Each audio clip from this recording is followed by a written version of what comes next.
Sur Creek is a 96 km tidal estuary in the Rann of Kutch that has periodically shifted from a cartographic irritation to a strategic pressure point, and the latest warnings from New Delhi and pushback from Rawalpindi have elevated it from background noise to a live theatre for coercive signaling in the western littoral of the Arabian Sea. The dispute sits on an old colonial scaffolding, contradictory clauses in the 1914 Bombay government resolution, and the application or denial of the thalweg principle, compounded by the navigation status of the creek and the consequences for delimiting the maritime boundary, EEZ, and continental shelf claims cascading seaward toward resource-bearing seabeds. What is being contested is not muddy marshland alone. It is control over baselines, fisheries, hydrocarbons potential, surveillance depth against Karachi's sea approaches, and a peripheral infiltration corridor that has figured in counter-terror calculations since 2611, now revived in political memory with public references to abandoned boats and maritime alerting cycles. The legal historical frame is deceptively narrow.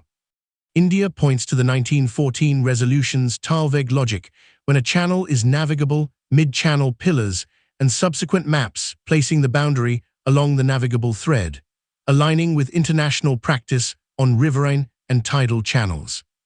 Pakistan rejects the thalweg's applicability by arguing non-navigability and claims a boundary along the creek's eastern bank that would push the entire creek into Pakistani jurisdiction, retilting the seaward projection and the EEZ geometry. This is why even small shifts in how navigability is treated matter. They don't change the mudflats, they change the angles offshore, which in turn define the outer lines for fisheries control, potential offshore hydrocarbons, and seabed jurisdiction, linking a cartographic fine point to a resource and security multiplier with disproportionate effects. Academic and boundary studies literature has long described Sur Creek as a classic case of colonial-era ambiguity metastasizing into modern maritime delimitation friction, where differing textual interpretations and hydromorphology interact under the UN Convention on the Law of the Sea context, but resist final settlement absent political will and trust. Historically, the Rann of Kutch skirmishes and the 1965 war etched Sur Creek into a memory of peripheral fronts that become gateways to deeper strategic avenues. New Delhi's rhetoric of route to Karachi revives that logic, not as a literal operational plan, but as coercive vocabulary meant to deter perceived salami slicing or militarized surveying post buildup on the Pakistani side of the marshland approaches. Since 2019, Indian accounts have highlighted expansion of Pakistani posts, radars, coastal craft, and small marine assault assets in the sector, with integration of surveillance and local air defense elements, lightweight in absolute terms but significant inside a narrow, difficult-to-patrol estuarine grid, while India has kept the BSF, Coast Guard, and maritime domain awareness loop tight, periodically seizing suspect boats and treating the area as an infiltration hazard. The lived impact is chronic. Fishermen repeatedly cross an invisible, disputed line on tide-driven drifts and outdated gear, get arrested and held for long durations far beyond nominal penalties, feeding social pressure in Gujarat and Sindh, and making prisoner lists a standing bilateral humanitarian irritant that spikes whenever the dispute heats up. Today's escalation drivers are straightforward. The immediate spark is India's public warning, Defence Minister Rajnath Singh's History and Geography line, and a pointed reminder that a route to Karachi runs through the creek, framed by claims of Pakistani military infrastructure expansion near Sur Creek, and couched in a Dussehra platform speech in Budge for maximum domestic and deterrent signaling effect. Pakistani military messaging, via ISBR-linked reportage, has criticized the rhetoric warning of devastation if conflict is provoked, setting a reciprocal deterrence narrative that ties Sur Creek to a wider pattern of grievances and red lines across the Western Front. Indian commentary in mainstream and defense-leaning outlets has moved the dispute from an exam prep explainer to an active Flashpoint frame, explicitly connecting it with post-operation Sindhua readiness, integrated border defense posture, and the prospect of a new theater, distinct from Kashmir or Rajasthan, albeit still considered a low-probability trigger for full-scale war by sober strategic commentators. Under the hood, the hydrology and morphology of Sur Creek complicate patrolling and delimitation alike. Tidal reversals, siltation, seasonal navigability, and shifting channels make any fixed-pillar logic vulnerable to accusations of drift or manipulation, while satellite-era charting still runs into the problem of legal doctrine's struggling to keep pace with living waterways that don't stay still long enough to anchor treaty-grade coordinates without robust joint survey protocols and recurring verification cycles. For India, anchoring the boundary on a mid-channel basis locks in a fairer seaward projection and preserves EEZ angles protecting Saurashtra approaches and maritime policing lanes. For Pakistan, pushing the line eastwards preserves a larger contiguous projection toward the offshore shelf and pushes surveillance depth closer to the Indian coastline, while marginally easing Karachi's southern sea approach anxieties. The unresolved LBOD outfall issue, saline and industrial discharges into Sir Creek adds an environmental security layer that India has flagged as a violation under the broader water-sharing regime context, giving Pakistan a reason to keep the legal status unsettled and arguments flexible while managing domestic deltaic drainage imperatives. Economically, Sir Creek sits atop three interlinked stakes: fisheries access that directly affects livelihoods and coastal politics, prospective offshore hydrocarbons that become bankable only with stable jurisdiction and investor confidence, and the insurance premium and compliance overheads that rise with instability near the approaches to one of South Asia's most consequential ports, Karachi. Fisheries are the most immediate variable. Detentions, boat seizures, and the churn of artisanal fleets have downstream electoral and social consequences, making the dispute sticky even if high politics temporarily cools. Hydrocarbons remain a long fuse issue that amplifies the incentive for hard bargaining on baselines and midlines. And for Pakistan, securing cleaner, surveilled approaches in the Sir Creek-Keti Bandar arc reduces risk perceptions for commercial shipping and naval traffic patterns that hug the coast before fanning out westward. On the military operational plane, Sir Creek is not designed for armored thrusts or large force maneuvers. It is a domain for tactical intrusions, patrol cat-and-mouse, sensor lane contests, interference with surveying, and the placing or denial of semi-permanent observation points with overlapping radar and electro-optical coverage, small moves that create big political ripples.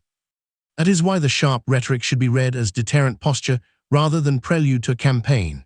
Robust policing of creek channels, deterring occupation of ambiguous patches, and preventing the quiet redefinition of facts on the ground through persistent presence all carry outsized signaling value in a sector where even a new jetty, a reinforced picket, or a radar mast becomes a headline. The comparative naval balance is irrelevant inside the marsh. What matters are boats that can operate in shallow, tidal conditions, the density of sensors that can see through clutter, rapid response to incursions before they can be photographed into propaganda, and the legal forethought to ensure any kinetic interdiction aligns with a defensible narrative under international law and domestic politics. Diplomatically, Sir Creek has historically been the low-hanging fruit compared to Kashmir, with periodic backchannel proposals for joint surveys and midline settlements that then stall under trust deficits. The paradox is that its technical solvability makes it a tempting theater for testing intent, which also makes it vulnerable to grandstanding and zero-sum linkage when the broader relationship sours. The current climate, post-Operation Sindhur rhetoric, India's kinetic confidence messaging, Pakistan's economic strategic fragility, and an international system preoccupied with multiple concurrent crises, suggests limited appetite abroad to mediate but strong interest in preventing a maritime skirmish that spooks shipping or raises insurance costs along sea lanes spreading west from Gujarat and Sindh. Delhi's emphasis on decisive response, alongside reminders of past reach, is calibrated for deterrence and domestic consolidation. Rawalpindi's escalatory phrasing about devastation is designed to raise the perceived costs without committing to a front-foot move. Both scripts aim to freeze the other's hand while preserving space for tactical patrolling and symbolic site hardening. Plausible near-term pathways run along 5 tracks. 1. Intensified presence and sensorization without overt clashes, more pickets, radars, rapid intercept craft, and publicized patrols, while detentions of fishermen rise in a tit-for-tat pattern until a consular exchange reduces numbers, high noise, low kinetic risk. 2. Surveying and microinfrastructure friction. Attempts to place markers, refurbish jetties, or run bathymetric surveys that the other side tries to disrupt, producing standoffs and viral imagery but stopping short of fire. High propaganda value, medium escalation risk. 3. A controlled incident. Warning shots, a collision between patrol boats, or a seized craft alleged to be hostile reconnaissance. NCE, brief spike, rapid hotline use, managed de-escalation if higher command stays in control, medium risk, reliant on discipline and communications. 4. Terrorism-linked trigger. Discovery of an infiltration attempt or a claim of maritime terror, transit through the creek, leading to cross-border punitive raids or strikes elsewhere. Low probability but high consequence, because political compulsion for visible retaliation can spill beyond the creek and drag the naval theater into mobilized standoff patterns. High escalation risk, if attribution battles politicize the incident. 5. Backchannel technical talks. Even in high heat, a window for joint verification or hydrological status review reopens, using the technical issue cover to reduce friction while political principles keep hard lines in public. Low visibility, low domestic cost, potentially high payoff if it stabilizes rules of the road for the season. The smartest risk dampeners are known but politically unglamorous. A seasonal fisheries protocol with GPS track verification, a file-level understanding on no new fixed works inside agreed buffers, a notification regime for surveys, and a mutually acknowledged hotline drill for creek incidents separate from sector-wide army hotlines, none of which solve the sovereignty question, but each of which removes tinder from the incident ladder. India's April 2025 move to adjust continental shelf filings to avoid immediate maritime overlap with Pakistan was read by some think tankers as an effort to decouple broader shelf claims from the Sir Creek thicket, signaling a preference for technical deconfliction even while rhetoric spikes episodically, an indicator that policy aims to ring-fence strategic interests without handing Islamabad legal leverage via a forced package deal. For Pakistan, the incentive to posture near Sir Creek is tied to internal signaling of vigilance, a bargaining chip for broader engagement, and the need to contest creeping normalization of India's patrol patterns. For India, the incentive is to prevent incremental shifts that later become facts, deter infiltration narratives, and keep Karachi's southern approach under a shadow of counterstrike plausibility, without committing scarce political capital to a formal settlement that could be attacked as concessionary.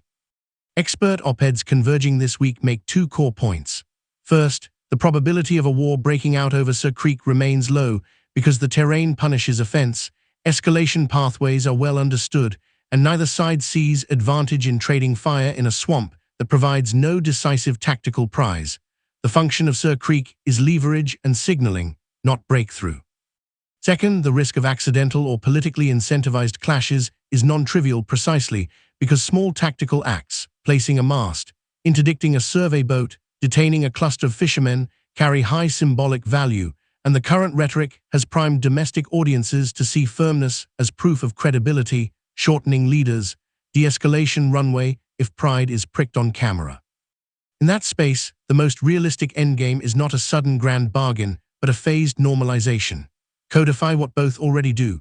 Patrol, monitor, detain, release, inside clearer rails, keep the legal fight alive at the fire level, and quietly expand technical cooperation to lock down a moving waterway in ways that reduce seasonal surprises and make maps a little less political over time. If the rhetoric continues to climb without incidents, expect more theater, high-visibility visits to forward bases, releases of patrol footage, briefing room maps showing Indian mid-channel claims and Pakistani East Bank claims, and a rolling cadence of expert explainers connecting Sir Creek to Karachi's vulnerability and India's coastal security arc from Kutch to Porbandar.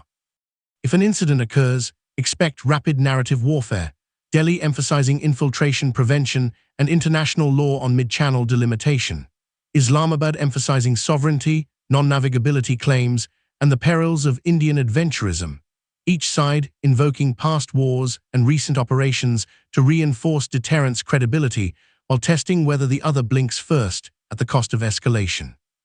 In both cases, the widest aperture to watch is not the marsh, but the maritime space beyond. AIS patterns, Coast Guard advisories, and industry chatter on insurance near India's west coast, because the first hard market response to risk will show whether this is another rhetorical monsoon or the start of a real weather system in the northern Arabian Sea.